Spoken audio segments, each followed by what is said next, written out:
Cumple un año en pandemia luego de que hace 12 meses se diera a conocer de manera oficial el primer caso confirmado de COVID-19. Esta epidemióloga, que fue de las primeras personas profesionales de la salud llamados por el gobierno, explica lo difícil que fue el inicio del trabajo contra la pandemia. Un año de haber iniciado este viacrucis, podríamos decir, porque nunca nos imaginábamos que nos íbamos a llevar tanto tiempo en el control de esta enfermedad.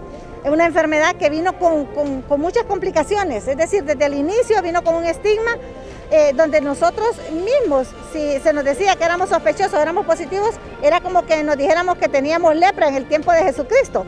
Eso fue de las cosas sumamente negativas al inicio, que no se podían detectar los casos de forma rápida.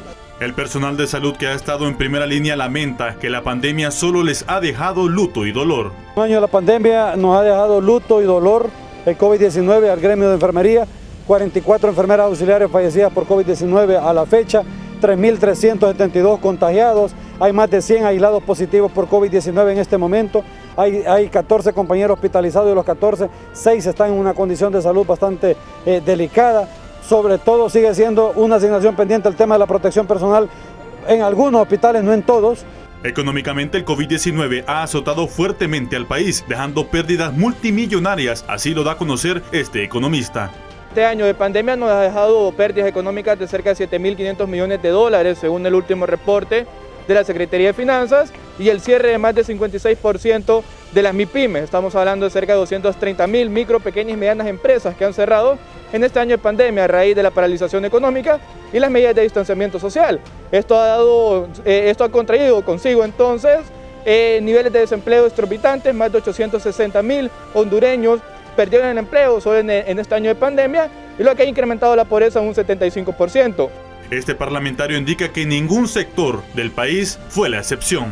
La pandemia viene a afectar no solamente la parte económica, sino también la parte de salud, donde se ha visto un mal manejo de la vacuna, un mal manejo de la salud en general, y esto pues lógicamente va a pasar la factura política, y además el tema del narcotráfico y la corrupción nos ha llevado a justamente a que tengamos un Estado básicamente fallido. El sistema educativo ha entrado en una crisis total debido a la pandemia, así lo manifiesta este dirigente magisterial. El 19 lo que ha hecho es acentuar las crisis que ya veníamos arrastrando en el sistema educativo. Uno de ellos era el tema de la exclusión educativa. Previo a la pandemia teníamos alrededor de unos 500.000 jóvenes en edad escolar excluidos del sistema educativo, y lamentablemente en la actualidad 2 de cada 3 hondureños en edad escolar están excluidos del sistema.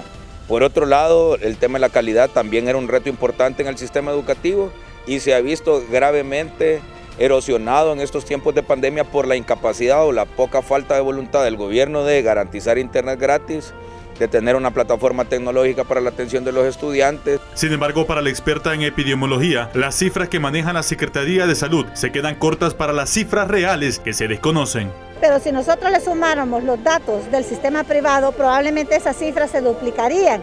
Y esas defunciones que nosotros decimos que son 4.300 podrían llegar a las 8.000 o a las 10.000 casos. ¿Qué significa esto?